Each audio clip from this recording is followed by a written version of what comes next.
Lecture में जब हम डिस्कशन कर रहे थे, आई बिलीव हमारी डिस्कशन शायद यहाँ तक कंप्लीट की थी हमने, ऐसा ही है जी?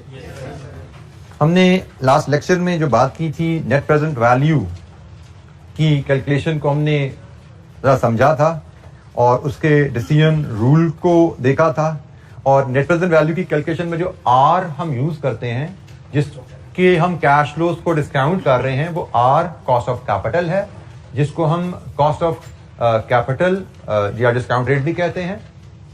इसमें हमने चैप्टर 3 में कवरेज इसकी सारी करनी है। और एनपीवी को हमने कहा था जी, एनपीवी जो वैल्यू आती है वो हमें बताती है change in wealth of share holders. अगर एनपीवी पॉजिटिव है, इसका मतलब प्रोजेक्ट एक्सेप्ट करने की वजह से शेयर होल्डर्स की वेल्थ में इजाफा आएगा। अगर एनपीवी नेगेटिव है, इसका मतलब प्रोजेक्ट एक्सेप्ट करने की वजह से शेयर होल्डर्स की वेल्थ में कमी आएगी। तो हम हर वो प्रोजेक्ट एक्सेप्ट करेंगे जिसकी वजह से शेयर होल्डर्स की वेल्थ में इजाफा आता है। पॉजिटिव एनपीवी को एक्सेप्ट किया जाता है, नेगेटिव एनपीवी प्रोजेक्ट को रिजेक्ट किया जाता है। जी, कोई सवाल लास्ट लेक्चर से? फाइनेंस का पोर्शन हम कैप 6 का पढ़ रहे हैं, कोई इशू?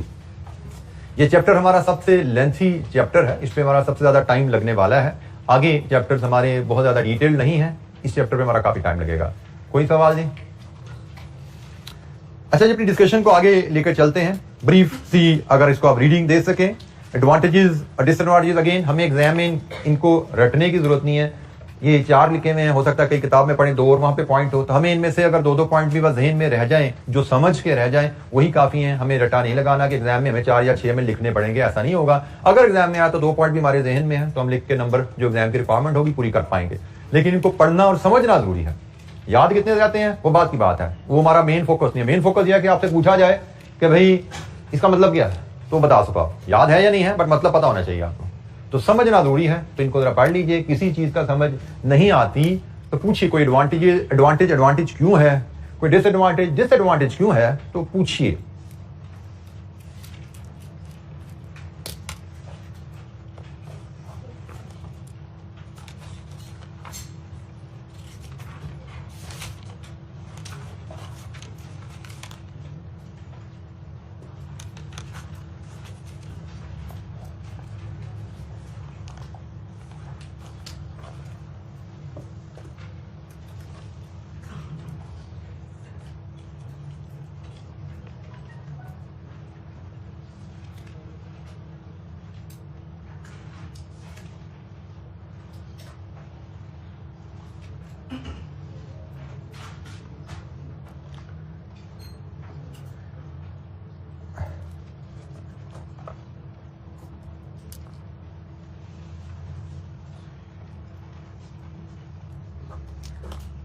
जी, एनी क्वेश्चन? किसी पॉइंट को पे आप समझते हैं, इसका मीनिंग आपको समझने में दिक्कत हो रही है?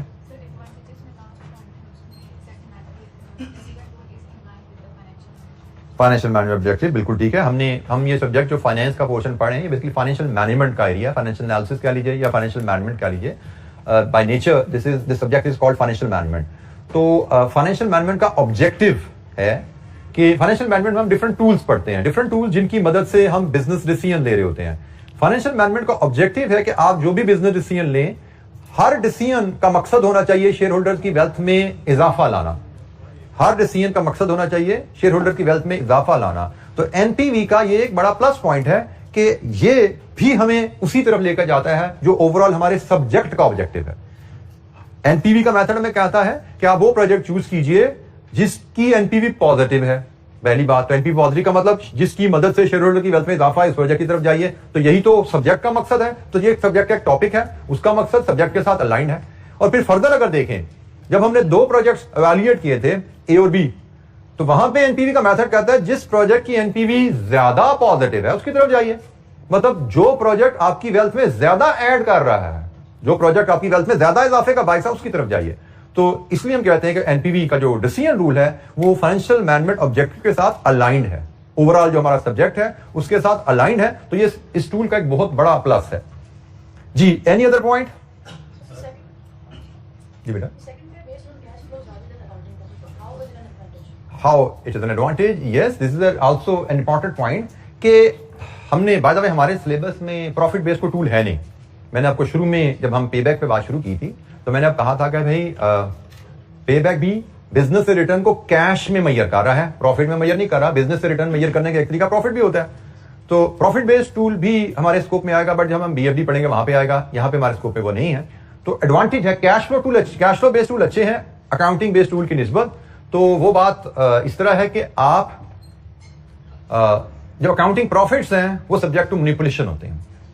हम for example as a finance person हम किसी ऑर्गेनाइजेशन को ज्वाइन करते हैं, एज अ फाइनेंस पर्सन हम जिम्मेदार होते हैं किसी प्रोजेक्ट की फिजिबिलिटी बनाने के लिए। हमने किसी प्रोजेक्ट की फिजिबिलिटी बनाई और अगर वो प्रॉफिट बेस्ड लेट्स अज्यूम बनाई है, प्रॉफिट बेस्ड फिजिबिलिटी में हम क्या कह रहे होते हैं कि भाई हम अगर ये प्रोजेक्ट करेंगे तो इस प्रोजेक्ट के सालाना मुनाफा हम इतना कमाएंगे। हमने एक एनालिसिस किया था फाइनेंस पर्सन, हमने एनालिसिस करके एक प्रोजेक्ट कहा कि भाई अपने बॉस को कहा बॉस ये फैक्ट्री लगा लो, इससे सालाना 1 करोड़ मुनाफा आएगा। बॉस ने हमारे कहने पे फैक्ट्री लगा दी। अब असल खाते का हिसाब लिखने शुरू किए तो 1 करोड़ क्या कभी 10 लाख मुनाफा है, कभी 20 लाख आए, कभी 5 लाख नुकसान आ रहा है। अब बॉस ने मेरे कहने पे फैक्ट्री लगाई, 1 करोड़ मुनाफा आएगा, और असल में अगर 1 करोड़ की जगह 10 लाख या 20 लाख या नुकसान खुदा ना खास्ता आ रहा है तो खिंचाई तो मेरी होनी है। तो भाई चार्टर्ड अकाउंटेंट कहते किसको है, जो अकाउंटेंसी का जादूगर होता है। तो अकाउंट्स मैंने जब उसको 1 करोड़ कहा था आएगा तो मैं 1 करोड़ ला के दिखा दूंगा उसको किताबों में। काउंटिंग है ना, it's a jugglery of policies and figures. लेकिन अगर मैंने उसको कहा जी सालाना आपके बैंक में 1 करोड़ रुपए आएंगे, तो क्या मैं 1 करोड़ रुपए ला के डाल के दूंगा उसको अकाउंट में? Accounting profits are subject to manipulation. Cash flows उसकी मैं हेराफेरी नहीं कर सकता। मैंने कहा ये 1 करोड़ कैश आएगा तो 1 करोड़ कैश आएगा तो आएगा, नहीं आएगा तो नहीं आएगा, लेकिन प्रॉफिट को मैं बदल सकता हूं। पॉलिसी इधर कर दो, पॉलिसी इधर कर दो, कुछ आपने सीख लिया, कुछ जगलरी आप आर्टिकल में जाएंगे वहां पे सीख लेंगे। तो अकाउंटिंग प्रॉफिट मैनिपुलेट किया जा सकता है, कैश फ्लो मैनिपुलेट नहीं किए जा सकते। इसलिए cash flow based tool is superior, अच्छा टूल है। ऑल्दो हमारे सिलेबस में अकाउंटिंग प्रॉफिट बेस्ड टूल नहीं है, but accounting profit based tools भी होते हैं कैपिटल प्रोजेक्ट अप्रेजल के, और cash flow based tools accounting profit based tool से अच्छे होते हैं। जी, एनी अदर क्वेश्चन, कोई और पॉइंट? अच्छा, एक मैं यहां पे एक मेंशन करना भूल गया। आई थिंक इस स्टेज पे हमें एक और इलस्ट्रेशन देखनी है, इलस्ट्रेशन नंबर 11। ये इलस्ट्रेशन 11 भी हमारी एनटीवी के कॉन्सेप्ट को थोड़ा सा और बेहतर करेगी। तो जनाब नोट्स पे आइए, इलस्ट्रेशन 11 पे हम नजर डालेंगे। एनपीवी की अंडरस्टैंडिंग हमारी जो है, एनपीवी का जो मीनिंग हमने देखा था इंक्रीज इन वेल्थ, उसकी अंडरस्टैंडिंग को मजीद बेहतर हमें यहां पे करने का मौका मिलेगा। तो a company is considering whether to undertake an investment, the cost of capital is 15%, the initial cost of investment would be 100,000 and the expected annual cash flows from the project would be revenue, year wise revenue, cost and net cash flows, revenue, cost and net cash flows। 3 साल project की life है, 3 साल के उसमें net cash flows ही हैं। Use compounding arithmetic to calculate what the investment should be worth at the end of 3 year. Investment worth at the end of 3 years का मतलब आप ये प्रोजेक्ट स्टार्ट करें, अगर आप ये प्रोजेक्ट स्टार्ट करें तो प्रोजेक्ट स्टार्ट करने के नतीजे में आपके पास 3 साल बाद क्या बचेगा। हम जरा इसकी कंपाउंडिंग अरिथमेटिक से इसको जरा फॉलो करते हैं।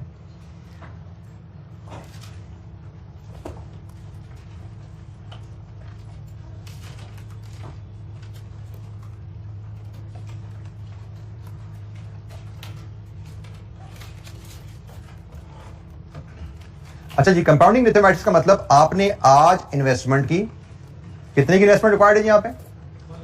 100,000 की। इस इन्वेस्टमेंट के ऊपर आपको रिटर्न देनी है इन्वेस्टर को फॉर फर्स्ट ईयर।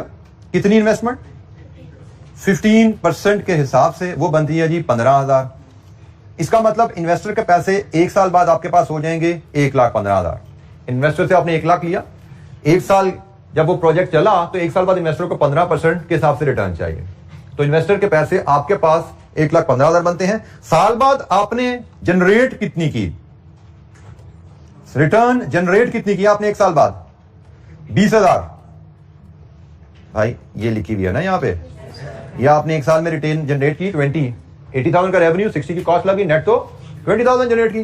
तो जनाब आप ये रिटर्न अब इसमें से 1,15,000 में से माइनस करें, कितना पैसा बचा? 95,000। अब ये 95,000 पे आप return for second year calculate करो एट 15%, कितनी बनी? 14 टू 50 ऐड करें, कितने पैसे हो गए?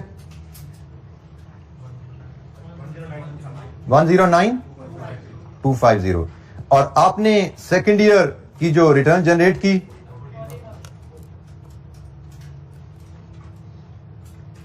40,000, इसको माइनस कर दीजिए। अब इन्वेस्टर का कितना पैसा रह गया? 69,250। अब आप इसमें रिटर्न फॉर थर्ड ईयर कीजिए एट 15%, 10388। कितना हो गया टोटल? 79,638। अब आपके पास रिटर्न जो जनरेट किया आपने, असल में आपने इन्वेस्टर को देने 79, रिटर्न जनरेटेड कितनी है जी थर्ड ईयर? 84,000। इसका मतलब 3 साल बाद सरप्लस अवेलेबल। ये सरप्लस आ गया ना आपके पास? कितना है जी? 4362। This is your surplus. This surplus is value of the project. उसने कहा ना 3 साल बाद प्रोजेक्ट की वैल्यू क्या होगी, तो वैल्यू ऑफ प्रोजेक्ट ये है कि प्रोजेक्ट में 3 साल बाद कितना पैसा बचेगा। आप इन्वेस्टर से 1 लाख लें, कारोबार चलाएं, हर साल जो कमाएं उसमें से इन्वेस्टर को अगर वापस करते रहें तो प्रोजेक्ट में 3 साल बाद इतना पैसा बचेगा। This is what is meant by value of the project.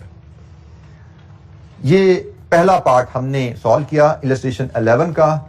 Compounding arithmetic की मदद से बताइए 3 साल बाद प्रोजेक्ट में की वैल्यू क्या है। 3 साल बाद प्रोजेक्ट की वैल्यू से मुराद 3 साल बाद प्रोजेक्ट में क्या पैसा रहेगा। तो 3 साल बाद प्रोजेक्ट में हमारे पास, आप यही समझ लीजिए, एसेट की जरूरत में होगा। बिल्कुल एसेट की जरूरत में होगा, एसेट की जरूरत में है, जिनको बेच के इतना कैश आप रेज कर सकते हैं। तो समझ लीजिए। अच्छा जी, अब जरा इसका पार्ट बी देखते हैं। Using discounting calculate NPV of the project. वो कहते हैं इस प्रोजेक्ट की अब एनपीवी बताइए क्या है। तो एनपीवी कैलकुलेट करने के लिए 15% कॉस्ट ऑफ कैपिटल है, तो पहले हम कैश फ्लोज को अरेंज करते हैं एनपीवी के लिए। पार्ट बी, एनपीवी के लिए हम present value, discount factor, cash flow and year, ये हम डिस्क्रिप्शन लेते हैं जी। यहां पे ईयर्स लाते हैं, यहां पे कैश फ्लोज हैं, रुपीज में हमें नेट कैश फ्लो दिए जाते हैं। इधर डिस्काउंट फैक्टर लाएंगे, कॉस्ट ऑफ कैपिटल। एनपीवी के लिए हम कॉस्ट ऑफ कैपिटल पे कैश फ्लो को डिस्काउंट करते हैं। यहां पे प्रेजेंट वैल्यू लाएंगे। हमें बताया गया है इन्वेस्टमेंट हमारी है कितनी है जी? 100,000 आउटफ्लो होती है इन्वेस्टमेंट, और इन्वेस्टमेंट हमारी आज की तारीख में ली जाती है। इसको हमने डिस्काउंट नहीं करना होता, ठीक है। डिस्काउंट फैक्टर हम इसका 1 लेते होते हैं, इसलिए इसको हम टुडे कह लीजिए, और आगे चल के बात करेंगे टुडे को हम 0 से भी डिनोट करते हैं। इन्वेस्टमेंट की टाइमिंग हम लेते हैं आज, 0, कोई डिस्काउंट करने की जरूरत नहीं, ये ऑलरेडी प्रेजेंट वैल्यू में है। फिर हमारे पास नेट कैश इनफ्लोज आ रहे हैं year wise 1, 2, 3 readily values available हैं 20,000, 40,000, 84,000 और 15% का discount factor. Present value table का इस्तेमाल भी हमने सीखा था। 15% के कॉलम पे जाएंगे, आपकी बुक के एंड पे ये अवेलेबल है, लास्ट पेजेस में ये अवेलेबल है जी। पेज नंबर आपका जो है, नंबर इस पे मिसिंग है शायद, बट प्रेजेंट वैल्यू टेबल की हेडिंग के साथ देखिएगा। आपके पास 2 टेबल आते हैं जी, ठीक है। तो आपने जो पहला टेबल है जिसकी हेडिंग है प्रेजेंट वैल्यू टेबल, दूसरा टेबल है क्यूमुलेटिव प्रेजेंट वैल्यू, उसको हम बाद में देखेंगे। आपका तारुफ से है अपने क्यूएम के टेबल में, क्यूएम के सब्जेक्ट में, लेकिन बाद में बात करेंगे। तो ये जनाब 15%, 1, 2 एंड 3 ये वैल्यूज है जी। यहां से हम इनको पिक करके लेके आते हैं अपनी वर्किंग में। 15% 1 साल 0.870, 15% 2 साल 756, 3 साल 658। लीजिए जी प्रेजेंट वैल्यू लीजिए, जो इन्वेस्टमेंट है उसकी प्रेजेंट वैल्यू तो 100,000 नेगेटिव ही आई। 20,000 इंटू 0.87 17400, 40,000 इंटू 0.756 32240 30240 जी। 84,000 इंटू 0.658 55272। लीजिए जी, इसको जब हम सम करेंगे, ये सम हमारा नेट प्रेजेंट वैल्यू है। सम कीजिए और बताइए नेट प्रेजेंट वैल्यू क्या है? 2912, ये नेट प्रेजेंट वैल्यू है। अब net present value NPV of the project बड़ी आसानी से हमने पहले कैलकुलेट करना सीखा हुआ था। हमने प्रोजेक्ट की फिजिबिलिटी करते हुए हमने यहाँ पे उसकी एनपीवी कैलकुलेट कर ली 2912। Now come to third part. Which is the real thing जो हम सीखने जा रहे हैं यहां पे, reconcile the future value of investment, जो कंपाउंडिंग पार्ट ए में निकाला विद एनपीवी, जो मैंने पार्ट बी में ली, ये जो दो वैल्यूज निकाली इनको रिकंसाइल कीजिए। तो भाई इनका मतलब जरा समझ लीजिए, इन दोनों वैल्यूज का मतलब क्या है। ये दोनों वैल्यूज हमारा नेट बेनिफिट ही कैलकुलेट करती हैं। ये भी नेट बेनिफिट बता रही है कि आपने इन्वेस्टर से पैसा लिया, उसको सारी रिटर्न्स उसको देने के बाद प्रोजेक्ट के एंड पे आपके पास क्या बचा, 3 साल बाद आपके पास क्या बचा, ये भी आपको प्रोजेक्ट बेनिफिट ही बता रहा है और ये भी प्रोजेक्ट बेनिफिट ही बता रहा है। बट फर्क सिर्फ ये है कि ये बेनिफिट प्रेजेंट वैल्यू में है और ये value of the project after 3 years है। This is the difference. ये वैल्यू है 3 साल बाद हमारे पास क्या पैसा बचेगा और ये वैल्यू है 3 साल बाद जो पैसा बचने हैं उसकी प्रेजेंट वैल्यू क्या है। ये दोनों में फर्क है। और जब हमसे रिकंसाइल करने को कहा जाएगा तो रिकंसाइल करने के लिए हम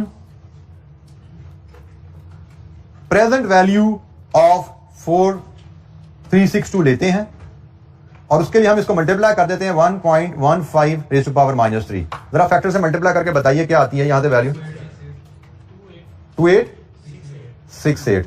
और अगर मैं इसको फैक्टर यहां से उठा लूं, फैक्टर इसका है 0.658, इसको छोड़ दीजिए, 0.658 से मल्टीप्लाई कर दीजिए जी। 0.658 ये फैक्टर है 3 साल का। वैल्यू सेम है जी, क्यों राउंडिंग ऑफ रेफरेंस है कोई, 2870।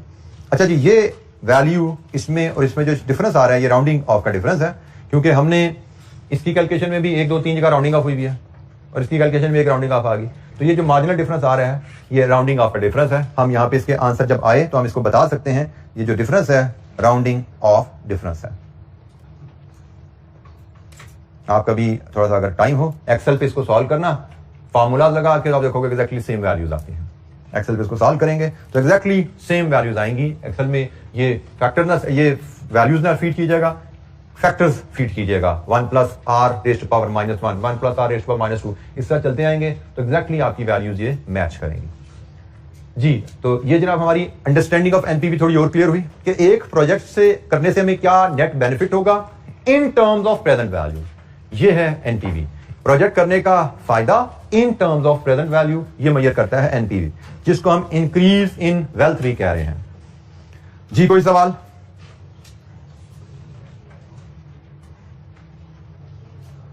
एनपीवी की टर्म को बेहतर अंदाज में समझने के लिए हमने ये एक्टिविटी परफॉर्म की।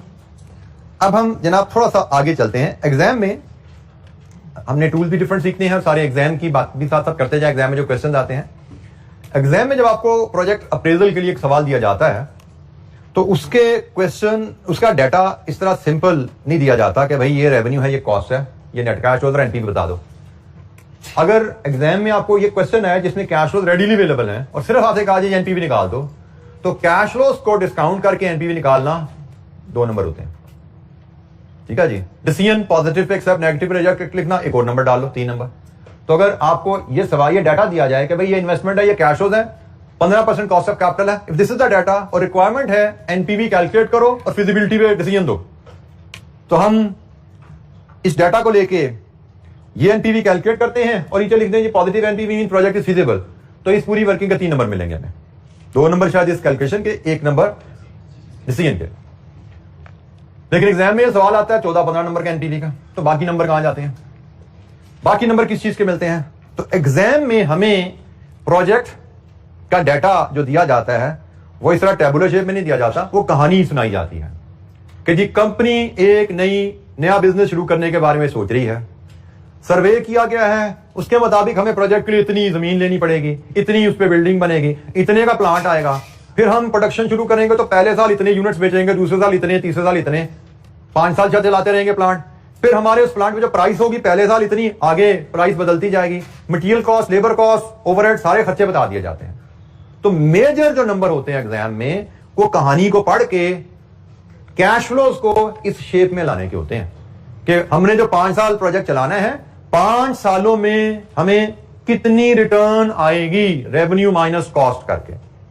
तो अगर 15 नंबर का सवाल है, 3 नंबर आगे हैं, तो 12 नंबर पीछे आपके सवाल को पढ़ के समझ के इस शेप में डाटा लाने के होते हैं। ईयर वाइज ये डाटा आए ताकि हम एनपीवी कैलकुलेट कर सकें। अच्छा जी, जब हम ईयर वाइज डाटा लाने की बात करते हैं तो उसमें एक बहुत अहम कॉन्सेप्ट जो अप्लाई हम करते हैं, that is the concept of relevant cash flows. Relevant cash flows का कॉन्सेप्ट आप फेमिलियर है, आप लोगों ने ये कॉस्ट मैनेजमेंट अकाउंटिंग में पढ़ा हुआ है। डिसीजन मेकिंग के कॉन्सेप्ट वहां पे आपने रेलेवेंट कॉस्टिंग के नाम से इसको पढ़ा हुआ है, ठीक है, वही सारी बातें हैं। वहां पे आपने इसको रेलेवेंट कॉस्टिंग के कॉन्टेक्स्ट में पढ़ा था, यहां पे इसको रेलेवेंट हम कैश फ्लो के कॉन्टेक्स्ट में पढ़ रहे हैं। बिल्कुल सेम चीजें हैं, कोई नई चीज यहां पे नहीं आएगी, मतलब बेस कोई नहीं बदलेगी, वही बातें सारी हैं। और अब यहां से ऑनवर्ड जो हमारी थोड़ी सी डिस्कशन चलेगी वो ज्यादातर आपके कैफ 3 में कॉस्ट मैनेजमेंट अकाउंटिंग जो चीजें पढ़ी हैं उसकी रिवीजन है। हम आप समझे एक दो कंप्रीहेंसिव इलस्ट्रेशन करेंगे ताकि रेलेवेंट कॉस्टिंग के कॉन्सेप्ट में अगर हमारी कोई कमी बेशी है तो वो यहां पे क्लियर हो जाए, ठीक है जी। तो हम जब कहानी पढ़ेंगे प्रोजेक्ट की तो उसमें कुछ रेलेवेंट इंफॉर्मेशन होगी, कुछ इररेलेवेंट इंफॉर्मेशन होगी, कुछ रेलेवेंट कैश फ्लोज होंगे, कुछ इररेलेवेंट कैश फ्लोज होंगे। तो हमने जब प्रोजेक्ट कैश फ्लोज एक्सट्रैक्ट करके ईयर वाइज अरेंज करने हैं, हमने ख्याल रखना है कि हम सिर्फ रेलेवेंट कैश फ्लोज पिक करें। हमने सिर्फ रेलेवेंट कैश फ्लोज पिक करने हैं, इररेलेवेंट कैश फ्लोज को, कैपिटल प्रोजेक्ट के रेलेवेंट कैश फ्लोज को हमने इग्नोर करना होता है। अब रेलेवेंट कैश फ्लोज क्या होते हैं? वो फ्यूचर कैश फ्लोज होते हैं, वो इंक्रीमेंटल कैश फ्लोज होते हैं, और सबसे अहम उनकी पहचान जो है ये वो कैश फ्लोज हैं जो हमारे डिसीजन अंडर कंसिडरेशन की वजह से प्लस या माइनस हो रहे हैं। फॉर एग्जांपल हम डिस्कस कर रहे हैं सीमेंट की फैक्ट्री की विजिबिलिटी, और इस डिसीजन का एंड होने यस या नो पे कि लगाएं या ना लगाएं। तो हर वो कैश फ्लो रेलेवेंट है जो हमारे यस पे बदल जाएगा या नो से बदल जाएगा। यस पे कुछ और है, नो पे कुछ और है, तो रेलेवेंट है। ऐसा कैश फ्लो जो यस पे भी सेम है, नो पे भी सेम है, तो वो रेलेवेंट नहीं है। तो ये अंडरलाइन सबसे अहम प्रिंसिपल जो होता है, जो आप कह लें जो जिसमें हम गेज करते हैं रेलेवेंट कैश फ्लो को, वो ये है। Relevant cash flows future होंगे, relevant cash flows incremental होंगे, लेकिन सबसे अहम प्रिंसिपल कोई कैश फ्लो जो फ्यूचर है वो रेलेवेंट है या नहीं है, उसका प्रिंसिपल ये है कि भाई ये कैश फ्लो हमारे डिसीजन से बदलता है, यस या नो करने से फर्क पड़ता है इस पे। अगर तो यस या नो करने से कैश की वैल्यू बदल जाती है, फ्यूचर में जब कैश आना है वो कम या ज्यादा होता है, तो वो रेलेवेंट है। अच्छा जी, एक छोटी सी समरी हम पहले शेयर करते हैं जो हमारी एप्लीकेबल है कैपिटल प्रोजेक्ट अप्रेजल के रेफरेंस से, और इसके बाद मैं आपको रेलेवेंट कॉस्ट का कॉन्सेप्ट जो आपने कैफ 3 में पढ़ा था मटेरियल और लेबर का, वो भी मैं रिकैप करवाऊंगा क्योंकि वो भी हमें एग्जामिनेशन में काफी डिटेल में टेस्ट होता रहा है। जी सॉरी, कॉस्ट काफी बच्चों ने नहीं पढ़ी हुई। अच्छा, ये एक इंटरेस्टिंग फैक्टर। मुझे बताएं कितने बच्चों ने कितने बच्चे हैं जो अभी कॉस्ट साथ पढ़ रहे हैं, वो हाथ खड़ा करें। गुड प्रोपोर्शन जो साथ साथ पढ़ रहे हैं कॉस्ट। और कितने बच्चे हैं जिन्होंने ना पढ़ी है ना पढ़े? ऐसा बच्चा 1 2 3 बेटा 4। बेटा ये तो वैसे गलती है, मुझे ख्याल नहीं रहा आपसे पूछना, क्योंकि ये जो सब्जेक्ट है ये वैसे कॉस्ट छोड़ के आप ये सब्जेक्ट पढ़ सकते हैं नई स्कीम में। नई स्कीम में आपको कहा नहीं कि पिछले के साथ मिला के आगे चलना है। ओल्ड स्टूडेंट के पास फ्लेक्सिबिलिटी है। अच्छा ठीक हो गया, ओल्ड स्टूडेंट के पास फ्लेक्सिबिलिटी है। बेटा इसमें एडवाइजेबल जो है वो यही है कि सब्जेक्ट को आइडियली कॉस्ट के बाद लेकिन लीस्ट कॉस्ट के साथ पढ़ा जाए ताकि दोनों सब्जेक्ट की नॉलेज बेस आपकी साथ साथ बिल्ड होती जाए। It is blessing for you कि हम इस सब्जेक्ट को स्लो पेस पे लेकर चल रहे हैं, फाइनेंस के सब्जेक्ट को स्लो पेस पे लेकर चल रहे हैं 3 डेज अ वीक के मॉडल पे, और it allows you time to gain to develop your knowledge base in the subject of cost accounting, जो बच्चे साथ साथ कॉस्ट पढ़ रहे हैं। लेकिन जो बच्चे कॉस्ट नहीं पढ़ रहे, सब मेरा दिल चाहता है कि they should join cost as well, क्योंकि ये सब्जेक्ट कॉस्ट एक बेसिक चीज है। कॉस्ट अकाउंटिंग है, फिर उसके बाद मैनेजमेंट अकाउंटिंग है जो कैफी में पढ़ाई जाती है, ये फाइनेंशियल मैनेजमेंट है जो उससे भी एक स्टेप आगे जाती है, एक अलग स्ट्रीम है सब्जेक्ट की। ये ऐसा ही तकरीबन बिल्कुल वैसा तो नहीं है कि मैं कौन जी इंट्रो R1 छोड़ के आप R2 में बैठे हो, ऐसा नहीं है, लेकिन बहरहाल आपको चैलेंज आ सकता है। उन बच्चों ने जिन्होंने कॉस्ट पढ़ी है उनकी सीलिंग यहाँ पे बहुत स्मूथ होगी। जो बच्चे साथ साथ कॉस्ट पढ़ रहे हैं वो कहीं ना कहीं उनको चैलेंज आया करेगा, जैसे आज शायद हमारी चौथी क्लास में उनको फर्स्ट टाइम फील हुआ कि नहीं भाई ये नॉलेज पीछे से आने वाला है, ठीक है इसको मैं थोड़ा स्लो कर लूंगा, इसको कैफ 3 के लेवल के हिसाब से पढ़ा दूंगा। लेकिन शायद आगे चल के फिर कहीं ना कहीं जो कैफ 3 पढ़ रहे हैं वो मिल जाएंगे, मे भी 2-3-4 हफ्ते बाद उनको फर्क समझ आना, कोई फर्क नहीं रहेगा उनका। लेकिन जो कॉस्ट नहीं पढ़ा उसको आखिर तक कोई ना कोई चैलेंज आता रहेगा। तो मैं एडवाइस करूंगा अगर कॉस्ट भी आप साथ पढ़ें तो बेहतर रहेगा आप लोगों के लिए। This is my advice. Otherwise you will have to make extra effort, be prepared to make extra effort in this subject. जो बच्चा कॉस्ट पढ़ के ये सब्जेक्ट पढ़ रहा है उसकी एफर्ट से मैं कहता हूं अगर यहाँ पे 70 है तो जो बच्चा कॉस्ट पढ़े बगैर ये सब्जेक्ट पढ़ा है तो उसको 100-110 पे जाना पड़ेगा, ठीक है। तो be prepared for that. Cost पढ़ लें, बहुत अच्छी बात है, नहीं पढ़ सकते मजबूरी है कोई सब्जेक्ट में, एक्स्ट्रा एफर्ट के लिए प्रिपेयर्ड रहो, बी प्रिपेयर्ड, आपको चैलेंजेस आएंगे सब्जेक्ट में। बहुत ज्यादा नहीं, लेकिन जैसे मैंने कहा 30-40% के चैलेंज आपको रहेंगे। ऐसा नहीं कि आपको बिल्कुल भी समझ नहीं आएगी, खुदा ना खास्ता कि क्या हो रही बात। आपको थोड़ा सा 30-40% टाइम अपना एक्स्ट्रा देना पड़ेगा। तो वो टाइम अगर आप कॉस्ट पढ़ने पे लगा लोगे तो ज्यादा बेहतर रहेगा। एनीवेज, अच्छा जी, अब मैं हैविंग सेड दैट, जिस बच्चे को दिक्कत हो, मैं कोशिश करूंगा मैं स्लो रहूं, लेकिन इसके बावजूद जिस बच्चे को चैलेंज आए, आप लोगों ने हाथ खड़ा करके क्वेश्चन आपने मुझसे पूछना है। अच्छा जी, रेलेवेंट कॉस्ट क्या है? मैं दोबारा वहां से बात शुरू करता हूं। हम प्रोजेक्ट जब करेंगे तो हर वो चीज हमारी कैलकुलेशन का हिस्सा बनेगी जो हमारी प्रोजेक्ट के डिसीजन यस या नो से बदले। मैं इसकी चलिए एक बेसिक एग्जांपल एक और डाल देता हूं। Let's assume we have a factory which we have obtained on rent. उस फैक्ट्री में हमारी, let's assume this is the factory hall जिसमें हम बैठे हुए हैं। हमारे पास अभी सिर्फ हाफ ऑफ द पोर्शन में एक प्लांट लगा हुआ प्रोडक्शन का। And now we are thinking कि क्यों ना एक और प्रोडक्शन का प्लांट दूसरे हाफ में भी लगा लें। तो कैपिटल इन्वेस्टमेंट डिसीजन आ गया कि भाई एक और प्रोजेक्ट, यहां पे एक और प्लांट कैपिटल एसेट नहीं आने लें।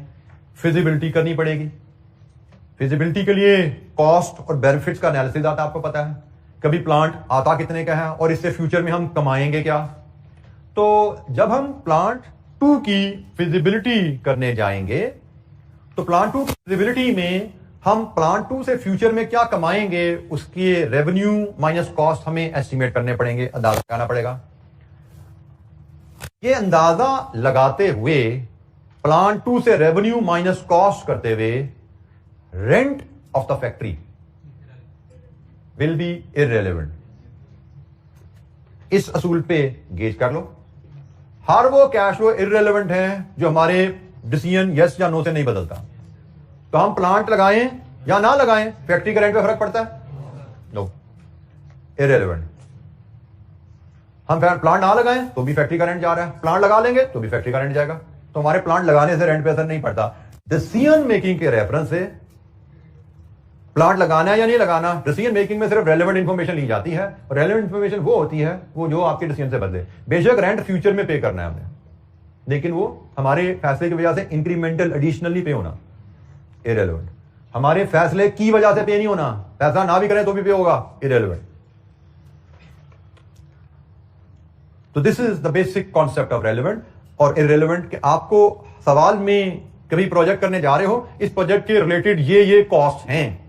जैसे कहने को रेंट तो कॉस्ट है फैक्ट्री की, उसी फैक्ट्री में प्लांट नंबर 2 भी चल रहा है, लेकिन वो रेलेवेंट नहीं है। अब यहां पे एक और बात समझना, एक है डिसीजन मेकिंग क्या भाई प्लांट नंबर 2 की फिजिबिलिटी बनानी, और दूसरा है प्लांट 2 जब लग जाएगा उसका PNL banana, that is financial accounting. जब तक प्लांट नहीं लगा, this is decision making, plant लगाएं या ना लगाएं, relevant cash flows, relevant cost.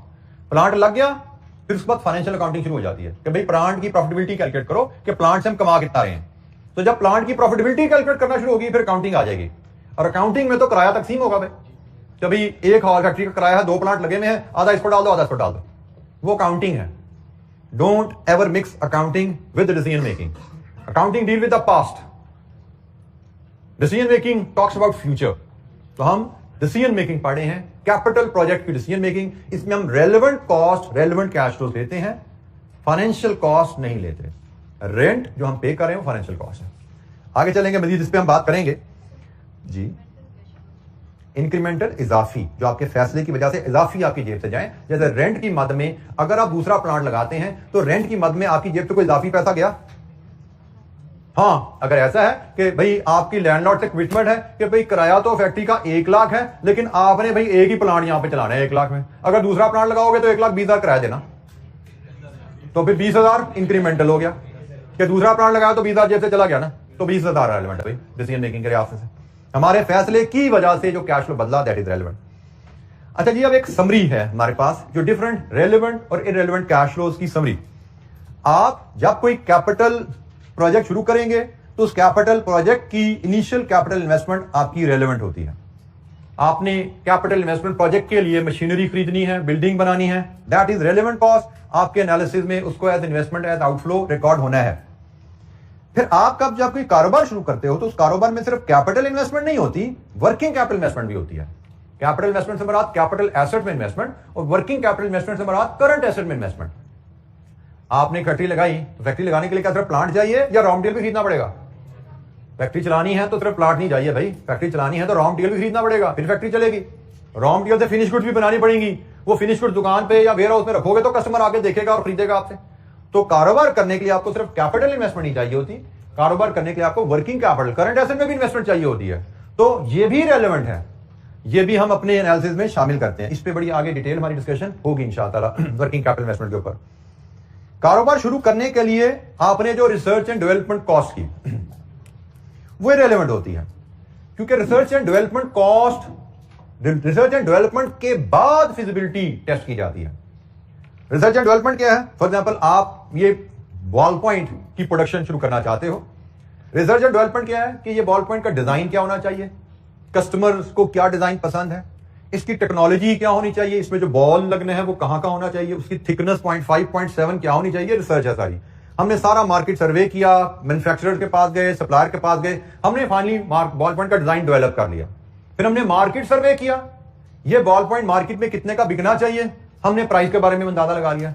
जब हमने प्रोडक्ट डेवलप कर ली, जब हमने सर्वे कर लिया है, अब इसके बाद फिजिबिलिटी का पार्ट आता है कि भाई अच्छा ये प्रोडक्ट तो हमारे पास आ गई, अब क्या इस प्रोडक्ट को बना के बेचना, क्या ये प्रॉफिटेबल रहेगा हमारे लिए? हर कारोबार प्रॉफिटेबल तो नहीं होता, ठीक है जी, हर कारोबार प्रॉफिटेबल नहीं है। जब प्रोडक्ट डेवलप होगी अब फिजिबिलिटी का काम है कि जी अब अगर हम इसकी फैक्ट्री लगाना चाहें तो फैक्ट्री में कितना पैसा लगेगा, और अब अगर हम इस फैक्ट्री से बॉल पॉइंट बना के बेचना चाहेंगे तो फ्यूचर में हमें क्या रिटर्न्स आएंगी, सालाना कितने यूनिट्स बिकेंगे, किस प्राइस पे बिकेंगे, कितनी मटेरियल लेबर क्या खर्चे आएंगे, what will be our net annual return, cost of capital क्या है, एनपीवी एनालिसिस, इनिशियल इन्वेस्टमेंट आएगी, फ्यूचर कैश फ्लोज आएंगे, एनपीवी एनालिसिस आ जाएगा।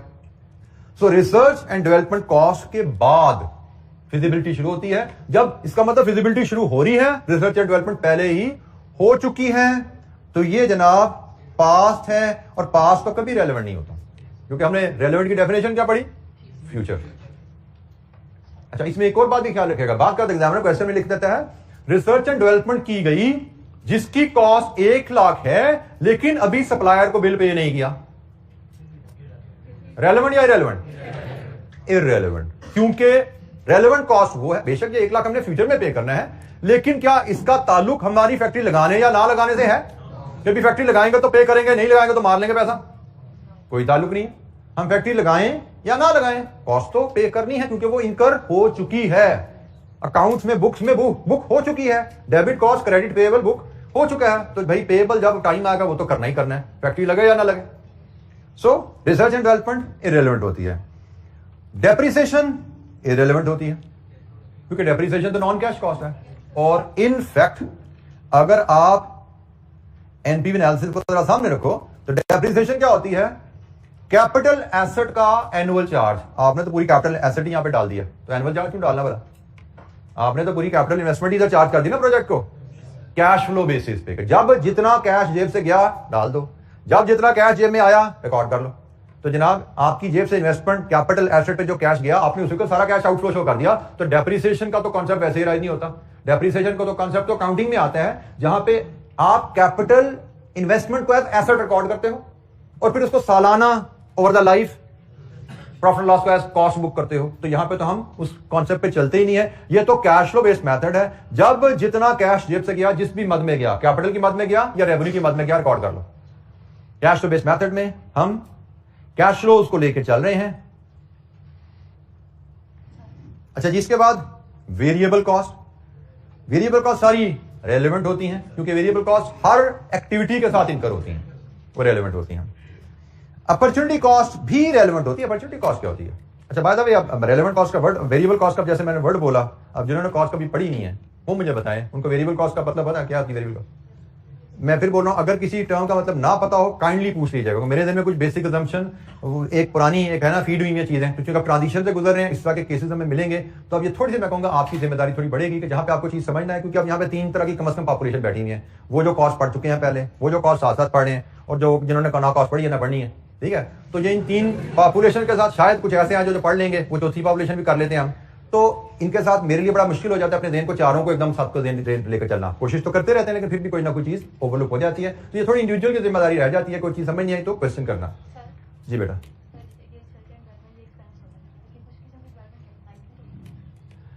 That is accounting, that is accounting, financial accounting. Capitalise बिल्कुल होती है बट फाइनेंशियल अकाउंटिंग में होती है। पास में इनकर की है तो आपने उसको पीएनएल में डालना है या कैपिटल में बना के ले जाना है। हम तो बात कर रहे हैं डिसीजन मेकिंग, भाई फ्यूचर की बात कर रहे हैं। मुझसे कहा गया है भाई ये वॉल पॉइंट की फिजिबिलिटी बना के दो। हमें बताया गया इस वॉल पॉइंट को डेवलप करने में आप ऑलरेडी 1 लाख खर्च कर चुके हो, R&D इसकी करी, 1 लाख खर्च हो गया, अब इसकी फिजिबिलिटी करो कि भाई इसकी प्रोडक्शन के लिए प्लांट लगाएं या ना लगाएं। तो जब फिजिबिलिटी करने बैठे, मैं तो फिजिबिलिटी का जिम्मेदार हूं ना, हम तो फिजिबिलिटी सीख रहे हैं। तो फिजिबिलिटी से पहले रिसर्च एंड डेवलपमेंट हो चुकी भी है, पास्ट संख, ठीक है। तो मैं तो उस कॉस्ट का जिम्मेदार हूं जो मेरे डिसीजन से आगे फ्यूचर में आनी है, जो रेलेवेंट है उसी को तो हम समझ रहे हैं कि रेलेवेंट और इरेलेवेंट को डिफरेंशिएट करना है हमने। जी कोई और सवाल? अच्छा जी, एक अपॉर्चुनिटी कॉस्ट की भी एक टर्म होती है। कितने बच्चे हैं जो अपॉर्चुनिटी कॉस्ट की टर्म को नहीं समझते? सिर्फ 2 4 5 बस 6 7 8 बस, माशाल्लाह। चले वेरी गुड जी, बड़ी पढ़ी लिखी क्लासेस का मतलब।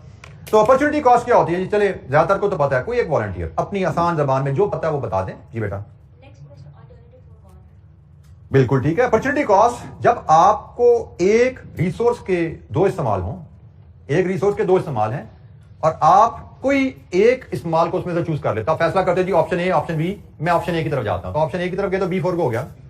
तो एक ऑप्शन फोरगो करने में जो बेनिफिट फोरगो होता है, जैसे मैं यहीं पे फैक्ट्री की मिसाल ले रहा था, हमने कहा कि आधा फैक्ट्री कॉल खाली पड़ा हुआ है तो यहां पे दूसरा प्लांट लगा लो, रेंट इज 0। लेकिन अगर मैं यहां पे एक ऑप्शन डाल दूं कि भाई मुझे किसी पार्टी ने अप्रोच किया, आधा हॉल सबलेट कर किराए पे दे दो। किसी ने कहा कि भाई आधा हॉल खाली पड़ा हुआ आपका, किराए पे दे दो। While I am doing feasibility, एक पार्टी ने कहा जी मैं इसका आपको 50,000 देता हूं, मुझे 50,000 ले लो। अब मेरे पास इस हॉल के आधे हॉल के 2 इस्तेमाल हो गए ना।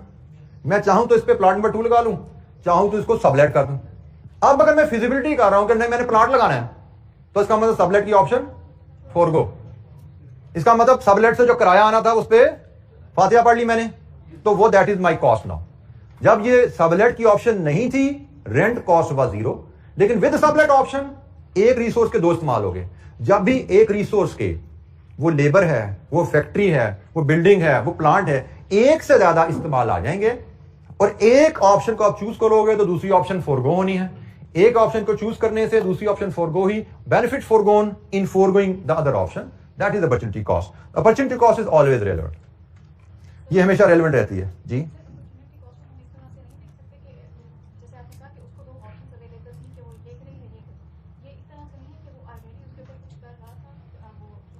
बेटा, जब हम रिसोर्स की बात करते हैं, resource which is available for use, resource hall empty line available for use, हम बात करें इसके यूज की। जब हमने प्लानिंग शुरू की तो हमारे पास 2 ऑप्शन आ गई। एक चाहें तो उसको किराए पे दे दें, एक चाहें तो इस पे प्लांट 2 लगा लें।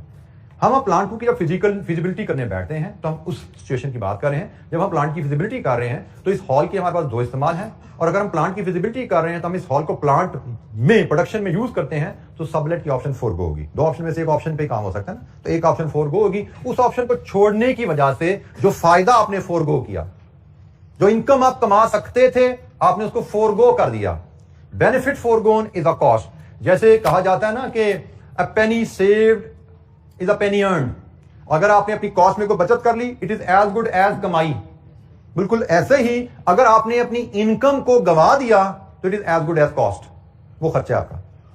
कॉस्ट में सेविंग ले ली तो वो इनकम है, इनकम में कमी हो गई तो वो खर्चा है। तो यही कॉन्सेप्ट यहां पे अपॉर्चुनिटी कॉस्ट पे अप्लाई हो रहा है कि आपने जब इस हॉल को प्रोडक्शन के लिए यूज कर लिया तो आपने सबलेट की इनकम को फोरगो कर दिया। तो सबलेट की इनकम जो आप कमा सकते थे, income forgone, benefit forgone is your opportunity cost. जी एनी अदर क्वेश्चन? अच्छा जी, फिक्स्ड ओवरहेड की जब हम बात करते हैं तो फिक्स्ड ओवरहेड रेलेवेंट भी हो सकते हैं और इरेलेवेंट भी हो सकते हैं। इसके लिए हमें क्वेश्चन को बड़े ध्यान से पढ़ना पड़ेगा। हमें जब भी हम कोई फैक्ट्री लगाते हैं, प्रोडक्शन के लिए लगाते हैं, और प्रोडक्शन के लिए लगाते हैं तो हमें उसमें प्रोडक्शन कॉस्ट बताई जाती है। भाई ये प्रोडक्शन करेंगे तो प्रोडक्शन में ये खर्चे आएंगे। आपको पता है प्रोडक्शन में वेरिएबल कॉस्ट भी आती है, प्रोडक्शन में फिक्स कॉस्ट भी आती है। तो हमें वो प्रोडक्शन का डाटा एग्जामिनर देता है जिसकी मदद से हमने सालाना returns, revenue minus cost determine करनी होती है। तो जब हम प्रोडक्शन की फिक्स कॉस्ट हमें दी जाती है तो फिक्स कॉस्ट रेलेवेंट भी हो सकती है, इरेलेवेंट भी हो सकती है। फिक्स्ड कॉस्ट रेलेवेंट सिर्फ तब है, पहले मैं रेलेवेंट को एलैबोरेट कर दूं, जब फिक्स्ड कॉस्ट इंक्रीमेंटल है प्रोजेक्ट की वजह से। इंक्रीमेंटल का वर्ड आपको पता है, जैसे हमने रेंट की मिसाल ले ली थी कि भाई अगर दूसरा प्लांट लगाने की वजह से एडिशनल रेंट पे करना पड़ेगा तो इंक्रीमेंटल है, रेलेवेंट है। तो fixed cost, rent fixed cost होती है ना, रेलेवेंट है। अगर दूसरा प्लांट लगाने की वजह से हमें एक और सुपरवाइजर रखना पड़ेगा, रेलेवेंट है। अगर वही सुपरवाइजर देख लेते हैं तो फिर रेलेवेंट नहीं है, ठीक है। अगर नया सुपरवाइजर रखना पड़ेगा तो रेलेवेंट है। तो फिक्स्ड कॉस्ट सिर्फ तब रेलेवेंट है जब नया प्रोजेक्ट करने की वजह से हमारी जेब से पैसा गया। फिक्स्ड कॉस्ट हमेशा इररेलेवेंट रहेगी अगर एग्जामिनर फिक्स्ड कॉस्ट के साथ टर्म यूज करता है एब्जॉर्ब्ड की, रिकवर्ड की, अपोर्शन्ड की, एलोकेटेड की, चार्ज की। इनमें से कोई भी टर्म अगर फिक्स्ड ओवरहेड के साथ यूज की जाएगी, इसका मतलब फिक्स्ड ओवरहेड इंक्रीमेंटल नहीं है। फिक्स्ड ओवरहेड सिर्फ पुराने खर्चे की तकसीम है। जैसे मैंने आपको, ये सारी काउंटिंग टर्मिनोलॉजी है बाय द वे, ये सारी काउंटिंग टर्मिनोलॉजी है। जैसे मैं बात कर रहा था कि जब प्लांट 2 लगाओगे, फिजिबिलिटी करते हुए रेंट कंसिडर नहीं करना, लेकिन प्लांट लगने के बाद जब अकाउंटिंग करनी है तो रेंट ने तकसीम होना है, रेंट ने एलोकेट, रेंट ने चार्ज होना है। ये काउंटिंग टर्म है। कभी प्लांट लग गया तो रेंट को दोनों प्लांट्स पे चार्ज कर दो। दूसरे प्लांट की वजह से रेंट पे नहीं कर रहे हम दूसरे प्लांट को सिर्फ चार्ज कर रहे हैं कि भाई चूंकि वो भी साल में आ गया है तो भाई शेयर कर लो।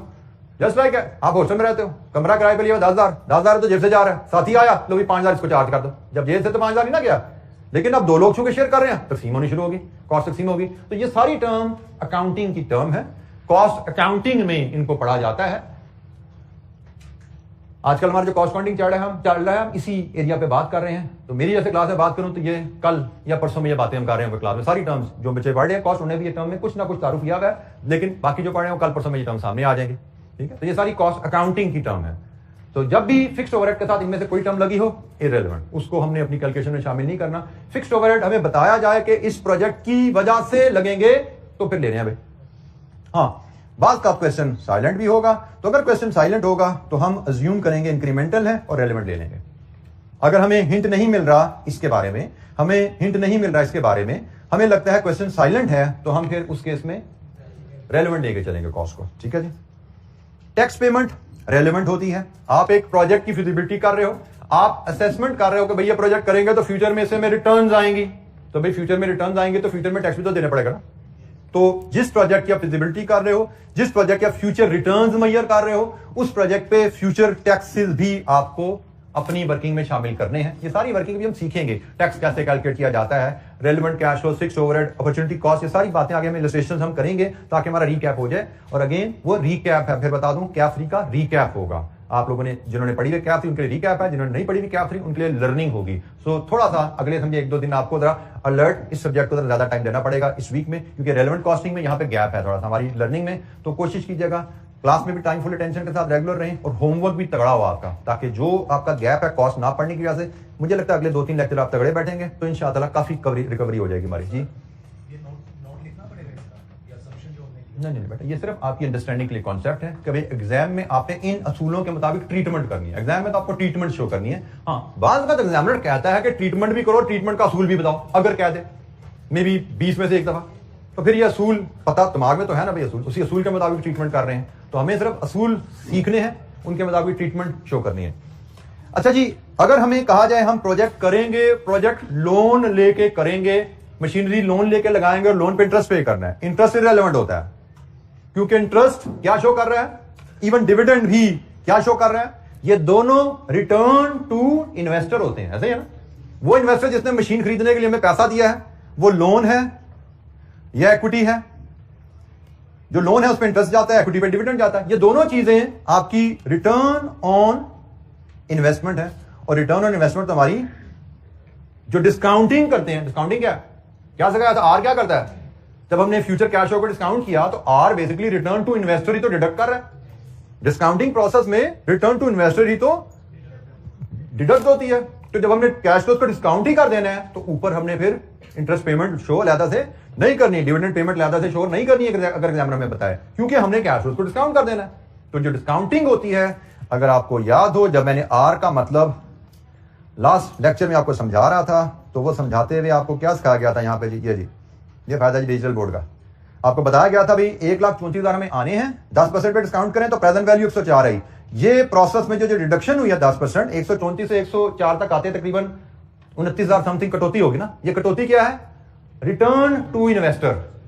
ये जो 10% है ना, इसमें लोन का इंटरेस्ट भी जा रहा है और इक्विटी का डिविडेंड भी जा रहा है। ये 10% दोनों के लिए काफी है।